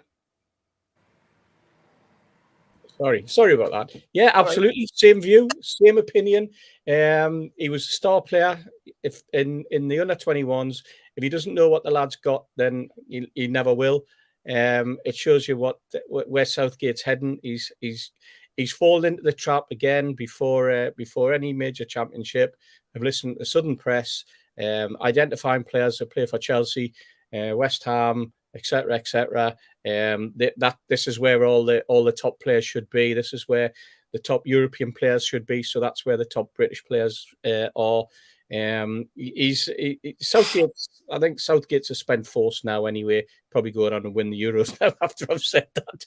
But no, I mean, and as far as the players themselves, I mean, whether a player plays for Scotland, England, Ireland, Wales, the Republic, they're playing there because somebody wants them. And they've got the attributes to turn it on for that particular country, and I'm sure they'll respect the badge regardless. I mean, we've had plenty of players that could have played for numerous countries. We've had plenty of players that could have played for England that were good enough to play for England and were never given the opportunity. And if an opportunity arises and Scotland's on the up and they've got the foresight through somebody who was a manager at Newcastle and someone else who was a coach at Newcastle to see Newcastle do have quality footballers, it's no wonder that they're looking at them. You know, Steve Clarke and John Carver have done an excellent job in binding together a really, really interesting and sensible squad. They're always going to struggle in terms of the quality, and if they can bring quality in of the likes of Anthony Gordon or Barnes or Anderson, that will only enhance Scotland's chances of doing well in the competitions. And I think that's the way the players should be looking at it, because if you do well in a Scottish shirt, then you'll be idolised just as much as you are in a black and white. Absolutely, yeah.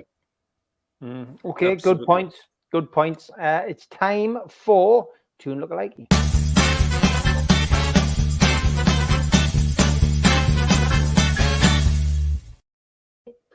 Tune Lookalike. This one was great. When Roy Hodgson met Roy Hodgson. Great little video of that. He's so like him. Roy Hodgson comes onto the pitch and sees him. Unbelievable. Suddy, thanks for this one. Tune Lookalike. Paul Dummerton, actor Charlie Day. Very clever, huh? It's a good one. And watching a series on Netflix, says Mike, called Bull Gazel, and I couldn't stop thinking that this fella looked like Joe Linton. Well, there's a bit of Joe Linton in there, I think. A little bit of Joe Linton. This one's from Al Walid. He says, Tune Lookalike. There's Maxi on the left as well. He says, it's Al Shabaab, the Saudi team, 5th in Saudi, come right after PIF, 4 clubs, he says. But there we go. A lookalike full team from Al Walid. One for this Friday from Paul. He says, Alexandro Garnacho of Manchester Reds and one of Ben Stiller's characters, Simple Jack, in the film Tropic Thunder. Yes, that's what I've been at. That is good, that. Stunning resemblance, he says. Absolutely. And Barry Gibb and John Bishop from Stephen Kennedy. Another good one. Wow. Colin the Caterpillar facing the sack after a nude photo appeared online.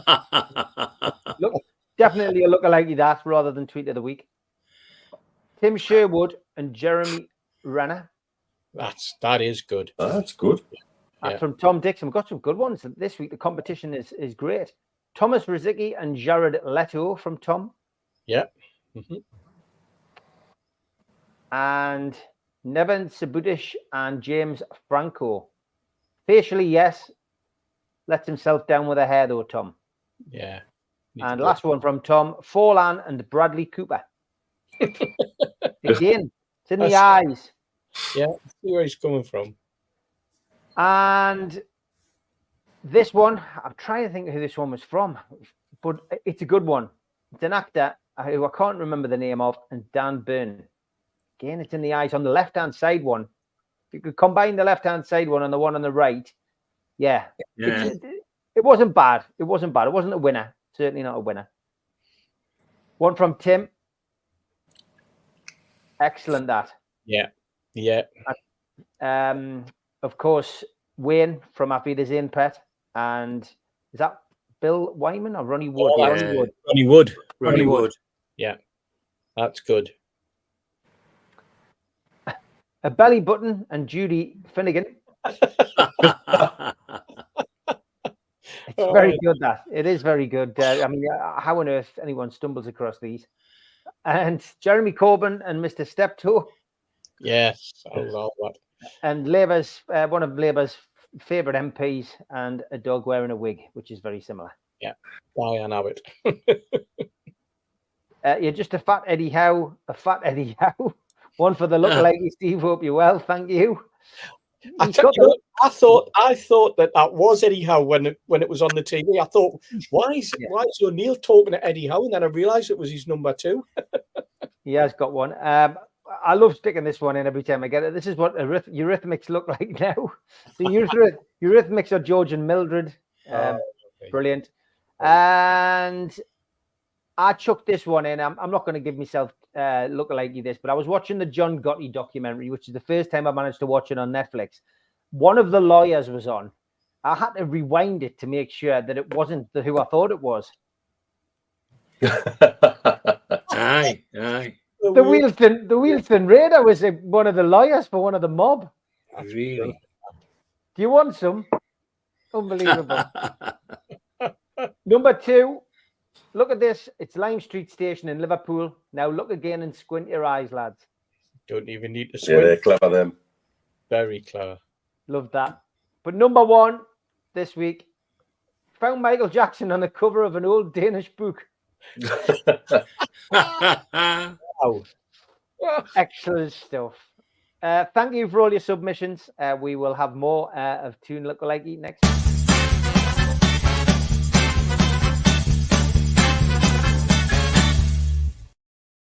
I don't want to go into tickets tonight, but I did want to share this. This is an email that was sent to us actually by somebody who's actually now been stripped of all their loyalty points. Away ticket misuse. And this is what it looks like when you get one. Dear season ticket holder, we're writing to regarding our spot check procedure that was introduced for away games 23-24 season. Prior to all games, we advised all fans that random spot checks would take place and ID would be required. For our fixture against Wolves on 28th of October at 5:30, a ticket purchased on your account was selected for a spot check. But upon our request for ID, the ticket holder was unable to provide suitable means of identification to prove the account holder linked to the ticket purchase. In line with our policy, that person was permitted access to watch the game. We are writing to you to advise that I outlined in our communication regarding spot checks at away games and the associated penalties that we will be removing the loyalty points from your account as a result of an away ticket purchased on your account being used by someone other than yourself. It's real, folks. Just to let you know, if you are going to do that, please be careful making that decision. If you've got a lot of loyalty points, that's what's going to happen. So I was asked to share that because the person in question is gutted. They don't want to be revealed, obviously, who it is, but it is happening, folks. So be aware. Last half hour as well. Please bid on this shirt. It's at 30 quid at the moment for the food bank. I'm going to close that off tonight and I'll announce the winner on my Twitter. It's pinned at the top of my Twitter.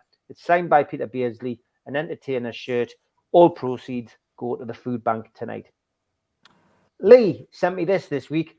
The form table from the last 8 games. All things considered, we aren't doing that bad, are we? As Trippier says, there's no need to panic. Newcastle second in that table, George. It says a lot. Above Arsenal, above Liverpool, above Man City, above Tottenham, and above Manchester United. The only team we're behind in the form table is Aston Villa, George. And if you look at who we've played against, who they've played, we haven't done very bad at all. I mean, we've not just played the mugs at the bottom. We've played all our competitors. A series of games against the top clubs, whether it be in league or in either of the cups that we've been in. We haven't drawn the dollies from the third division. We've been competing against the champions of Europe, which with the best will in the world, you're going to end up, especially with the way the injuries have gone, you're going to end up just occasionally not getting the win. But on that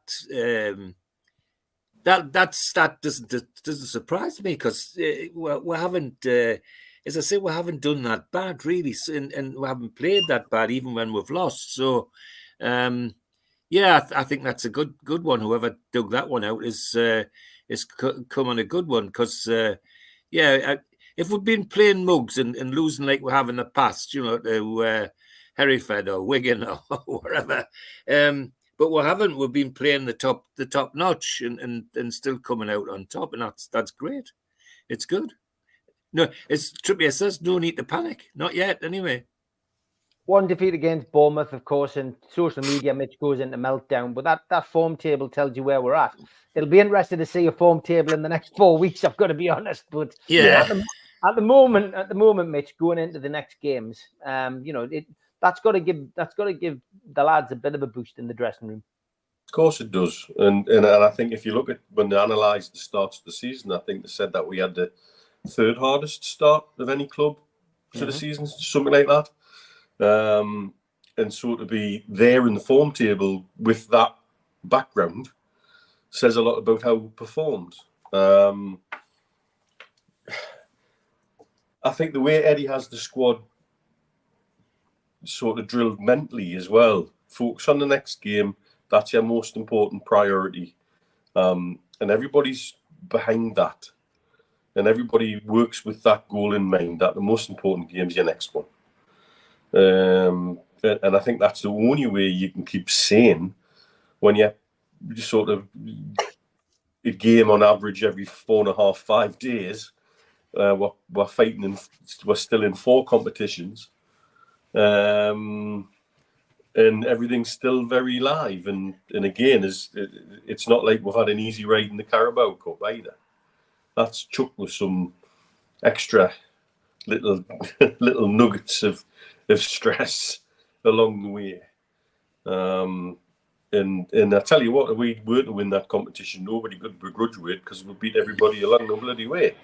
And I think once the dust settles and we start to get people back from injury, I still say that Bournemouth game was just a game too far. Was just a game too far at the wrong time. Tired legs, tired minds, and not enough fit bodies. And so I think that this, I've said it with the last international break as well. Usually international breaks come along and screw us over because we're hitting a nice rich vein of form and then we'll have a pause. I think both of these breaks have come at good times because we've needed a rest. We've needed that time out. Our players aren't all away on international duty necessarily either. And some who have gone away have pulled out at the last minute. Again, I'm not too disappointed about that. Yes, disappointed for the players because they obviously want to play for their country, but not disappointed from a selfish Newcastle United point of view that we get people back who haven't been pushed to their limit. I think Benny's very right there. I think going forward, we almost certainly need a third option up front. One who doesn't necessarily need to be placed in the display cabinet with the best china and handled with great care. I think you can take some great heart out of that form table. And certainly, if you compare the fixtures Aston Villa have had in that period versus the ones we've had, that's when you see what the form table really means. Yeah. Like if you were to weight that with the overlay, the difficulty of opponent, because I know they can do these things with the football stats they have these days, I think you'd say we were miles ahead. There's a load of other stats doing the rounds as well. When you look at shot conversion and things like that, and we're way ahead of some people.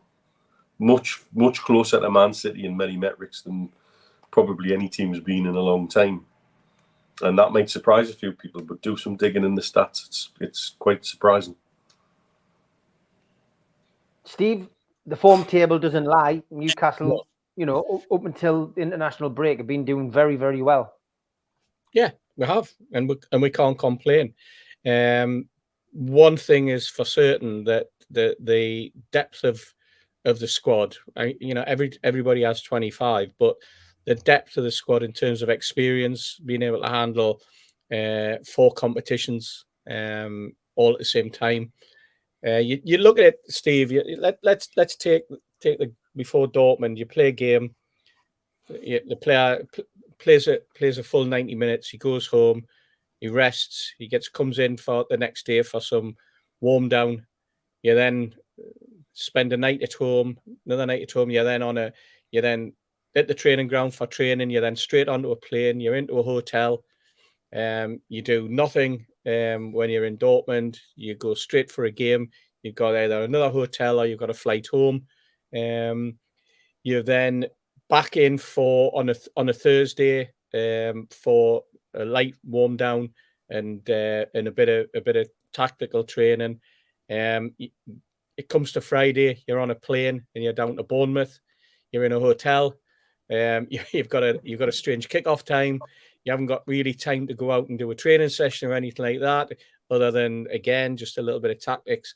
So you're not getting the opportunities that other clubs have. And you compare that to Bournemouth, and from the previous weekend, they had 7 days to prepare. 7 days with the players all staying at their own homes.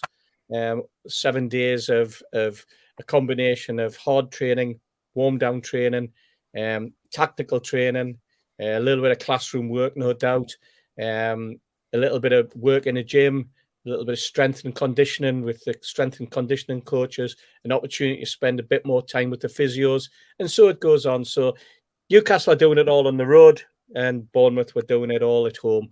And when you're doing that week in, week out, because that's what happened the previous week, and it's what happened the week before, when you're jumping from a Carabao Cup game, and then you're back into a Champions League game before that, and so on. So it catches up with the players. It's bound to. Then you've got the international break, hopefully, where some players are away. You've got players that need the rest. You've got players who have been forced to rest because they're injured. And you've just got to hope that a combination of all that and some of the knocks and people there saying, what about Shaw? What about Longstaff? We hope they come back. Let's hope they are. Let's hope that what they've done is precautionary. Because let's face it, there is also pressure on the international clubs, teams, playing the likes of a Shaw, for example, and then him being injured. There's insurance situations that crop up every now and again, and arguments that crop up between clubs and international committees. So it can be a minefield, but I just hope that we've the players that we feel that we needed a rest, the players that look like they needed a rest. Willock looked dead on his feet, but we forget that Willock hadn't played since April. He had his first start, and then we throw him back in. And he looked great when he was coming on, but then when push comes to shove and you want a full, heavy 90 minutes out of him, he was blown, and naturally, and he wasn't the only one. So we've got to take the rough with the smooth. And as that little message that came up, I wholeheartedly agree. We can't have at the same time with such a tight squad. We can't have players that we have to wrap in cotton wool, and who will eventually snap and break, and then that hampers everybody. Everybody in the squad has to then step up. So it's going to make the January window that much more important for Eddie Howe in areas that perhaps he didn't feel he was going to have to dig into.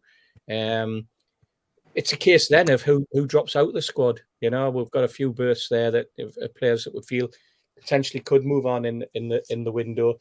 But that's how teams evolve. That's how good teams evolve. Players leave, better players come in, and we're not used to that either. It's something we draw a loyalty to players, don't we? And sometimes that loyalty can drag on too long. And far better, I think sometimes for a player to leave on a high, rather than his career being dragged on and them not doing anything. Then when he is called upon, not really being 100%, just going to make the January transfer window that much more interesting, Steve. It is. Lots of people saying, do you think we should burst with financial fair play and just, take a 10-point fine? I mean, lots of people tuning in a little bit late. We've already discussed the Everton points deduction, so you'll need to watch the start of the programme at the end when we finish from if you want to hear what we thought about that. I'll take Chantel's question, though. What do you think of us being linked with Calvin Phillips from City? I personally think he'd be a waste of money. He doesn't add anything to the team, and we don't know what his fitness is like. We did discuss this on earlier shows this week, and that was our kind of feeling, Chantel, to be honest. He hasn't played many games. Gibbo and Supermax certainly made that point last night that, we will probably get him on loan. Look, he's fit enough to be involved with the England setup, but hasn't played many games at all. So, I don't know, George, a loan deal with an option to buy, is that something you would consider with Phillips, do you think? Not for me. He's not a player I particularly would like to see at Newcastle. There's one thing that worries me about that lad. He went away to the World Cup and came back so unfit. His manager wouldn't put him in the team. He had to do special training to get fit enough to get back into his own bloody team after he'd been on international duty. And I think, well, if the England coaches weren't watching him, surely he's professional enough to train himself to at least keep his weight down. Because I gather he was grossly overweight, his normal fighting weight. Now, players careless like that, I don't want that in our dressing room. Don't really want it. And I don't think Eddie Howe would allow it either. But no, he's not somebody I would immediately say, yes, I want him, like I might other players. And he's not top of my list anyway.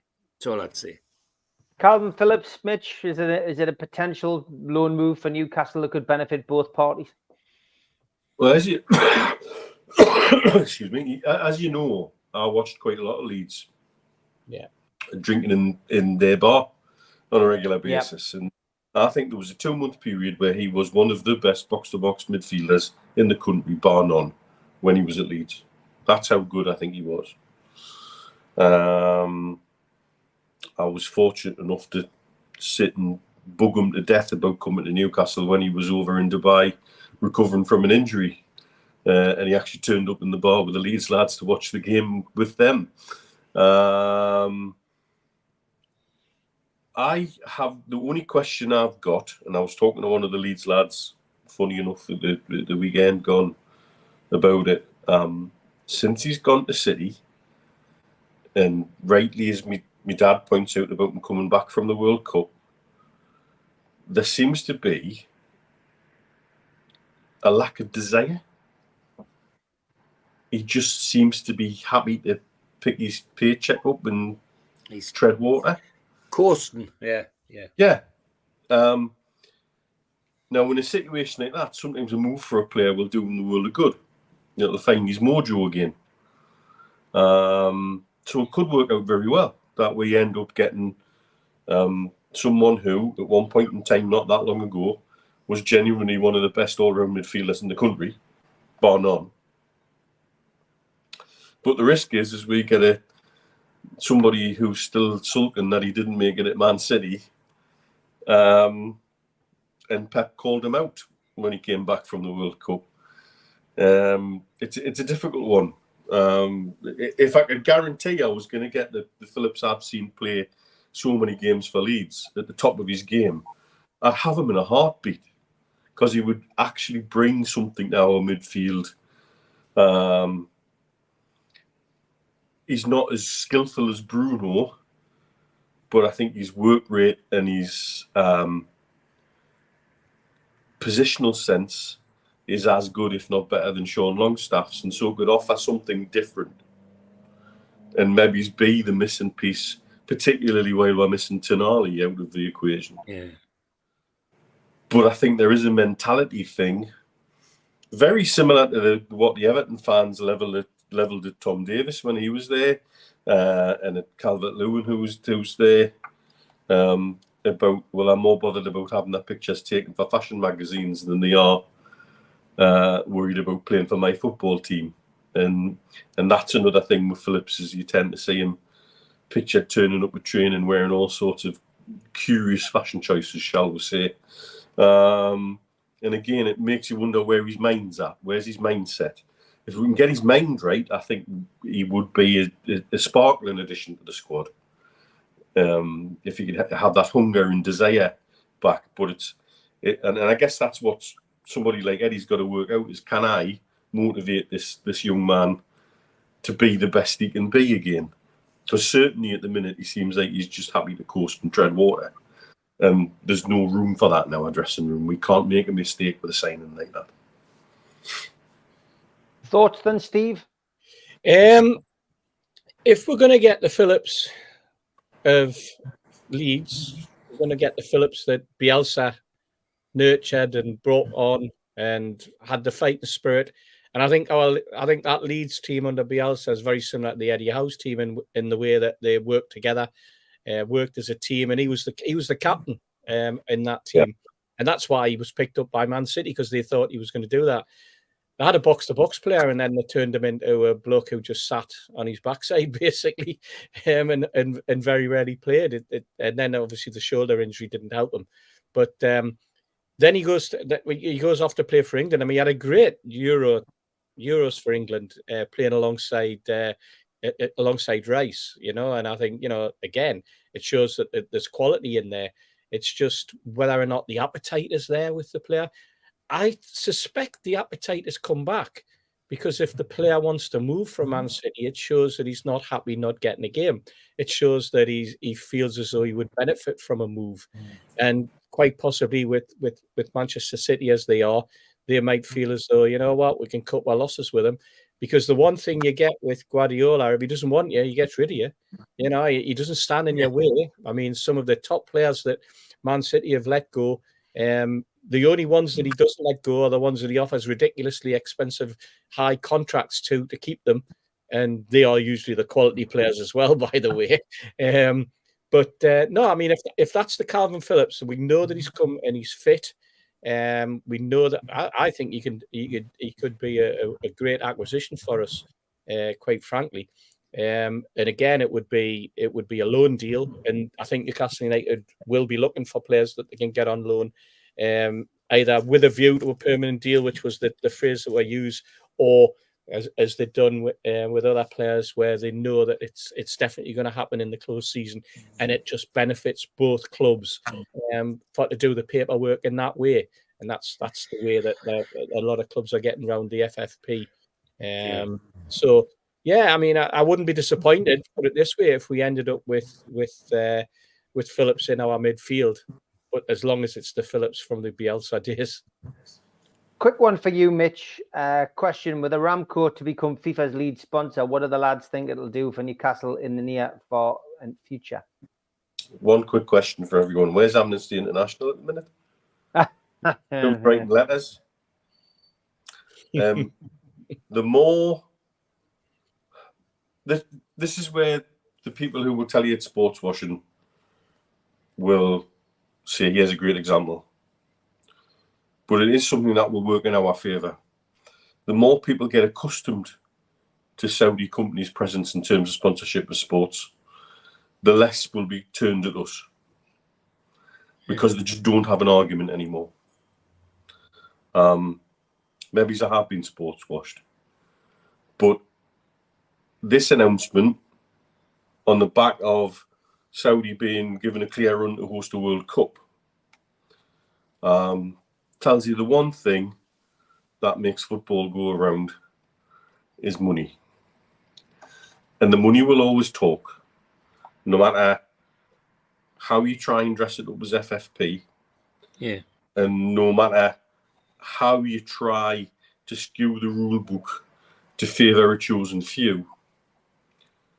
The people who hold the power are the ones who have the cash, who can drop in sponsorships, who can keep things going when all around are falling.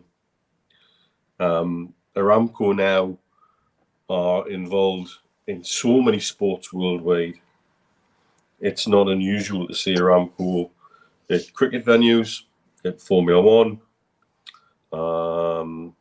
Football was always going to be an inevitable end game for that. Does it then open the door for them to sponsor us? Yes, absolutely. Because there's absolutely no way the FA or the Premier League could get sniffy about Aramco being a sponsor when the world governing body has just said 80 odd million, thank you very much. I'll have that. That would just make the Premier League look stupid. But it also, like I say, and I get the sports washing argument, but equally the more people that are inevitably comfortable with Saudi sponsorship in all levels of sport, from our point of view, it's a good thing because it takes every increment takes a little bit more heat off the press who want to sit in press conferences with Eddie Howe and wonder why he's not an international expert on human rights and geopolitics. He's a football manager. And at the end of the day in football, what has always will been and always will be, money talks. Yeah, makes some good points, doesn't he, Steve, really, Mitch, on that? Absolutely. It also puts us in the box seat for the World Club Championships as well. Yeah. Yeah. But no, it does. It when you look at it, it drives the coaching horses through the old state sponsorship. You know, it's the world governing body turning around and going, "This is Aramco, a company. It's not Aramco, the state of Saudi Arabia. You know, it's an oil company." And that kind of blows an argument in a lot of aspects. You'll know it's deadly serious when in the next couple of years you suddenly see that the head of FIFA is actually moved from Qatar to Riyadh, you know, because he'll have been given his apartment like he was when the previous World Cup, because that's what he's like, you know, dear me. We're going through a schism in sponsorship in sports, similar to when we lost tobacco companies. Yeah. And some people thought that would be the end of some sports, and it certainly wasn't the end, but it made some sports struggle that to get smart about where their sponsorship came from. Now the current thing everybody wants to talk about are gambling companies involved with sports, and the hypocritical state of everybody, you know, saying, yes, we've got to be aware about the impact of gambling on society and on players and the effect it can have on the game. Whilst all done with a banner underneath the screen telling you to bet now and what special bets you can get if you place your bet in the next 5 minutes. You know, it's a mess. And so they've got to be clever about where these sponsorships come from. And companies like Aramco, oil and gas and those kind of the heavy hitters in the world, where the money is available and the money's there, like, for example, DP World in the PGA Tour. You know, the money comes from these companies, and so many of them now in this part of the world are inherently tied with investment funds of countries and diversification of those investment funds away from oil and gas to get into other things. And that's the changes you've seen in Dubai that come around from a desire to get away from relying on just oil and gas money and being a tourism destination and amongst other things. I benefit from it. We have many medical tourists come to Dubai. I get inquiries weekly from around the world, people wanting things done. And it's madness. But it's part of the diversification of the region. And so what they're doing is that looking to get into as many different fields as possible and get their presence known, so people are comfortable with the name for when they diversify into other areas. George, final word. Oh, go on, Steve. I was going to say, I'll give you another example. We talk about diversifying into your sponsorship. In America, take the baseball, for example. Their sponsorship has been very much wrapped around TV. Now there's a situation arising in America where clubs can no longer afford to pay some of their top stars in the baseball leagues. And there's one particular team has just taken out a loan of $50 million for a monthly, to make sure that they could pay the salaries, because what's happened is people are no longer watching baseball. So the advertising revenue drops, and the money that's coming into baseball was very much based on an equilibrium or in a balance of like, well, the more advertisers, the more people watching, then the more the clubs got. And this happened. And this is how crazy, you know, when we talk about thinking out the box, there's somebody wrote an article during the week who said they've worked out there's one particular team and they've checked, and there's a hidden rule within baseball. It's like a crisis rule. It's you know, something that drastically happens. And he's worked out that if the team kill off, so murder 5 of that team, 5 of the squad, right, they can then claim this special insurance policy, which, when it works its way through, gives them the best draft pick the following season, and also gives them an advantage. So obviously the guy was taking the mick, but he was showing you how clubs are in baseball, the teams owners are desperately looking for ways out. And he had come up with a farcical one which said, well, if you kill 5 of your top stars, you'll not have to pay them this, and you'll get this massive insurance policy, and you'll get the best draft picks the following season. So have a think about it, lads. Thankfully, it's not happening here yet, but maybe Everton might think of that. Final word on this then, George. Well, you know, my view about the takeover and how I think we should embrace it and move it on. All over the world where this is happening, including in Saudi Arabia, it does change their culture. It does change their outlook. Who would have thought that Saudi Arabia, just to get a World Cup, would just wipe away their drink laws? Come and have the World Cup and you can have a drink. I mean, yeah, less than 10 years ago, that would have been treason. They wouldn't even thought about it. It would have been absolutely unthinkable. And, you know, we get so smug about this. As a magistrate, I used to look at some of the rules that we had and some of the laws we had. For example, in the up to the late 60s, if a lassie under 16 was pregnant, what would we do with her? We'll put her in a bloody lunatic asylum. That's what we did. Is that really nice and human? But we've changed it a little bit. We don't want it quite that bad. And only until nearly the late 70s, early 80s, we got rid of the death penalty for people who committed treason. You know, all those things. We just blink at everything that everybody else does, and we do everything else right. It's changing, and it will change. And as I said to the Saudi lads that were here, come and embrace my country. Come and see what we've got to offer you, and take it back. And who knows, we might get something off you as well. And I think that's how to go forward. If you just look back and hang on the words of these stupid people who talk about sports washing, all 5 of them when they had the protest, it really doesn't. It doesn't make sense now. It was a mere way of getting in, but by the same token, there's a way of it being useful. And anybody that wants an example of how clever our owners are, just look at what Amanda and my dad did to the Live Golf thing. Took them a fortnight to sort out what everybody was saying was an intractable problem. It's the end of golf. Took them about 2 weeks to put it right. And that's what will happen with Saudi as well. I think it's great. Move forward with it and get the most out of it that we can. Be positive. Great stuff. No football, and we've managed to go into extra time on the Amigos. There you go. Who says there's nothing to talk about?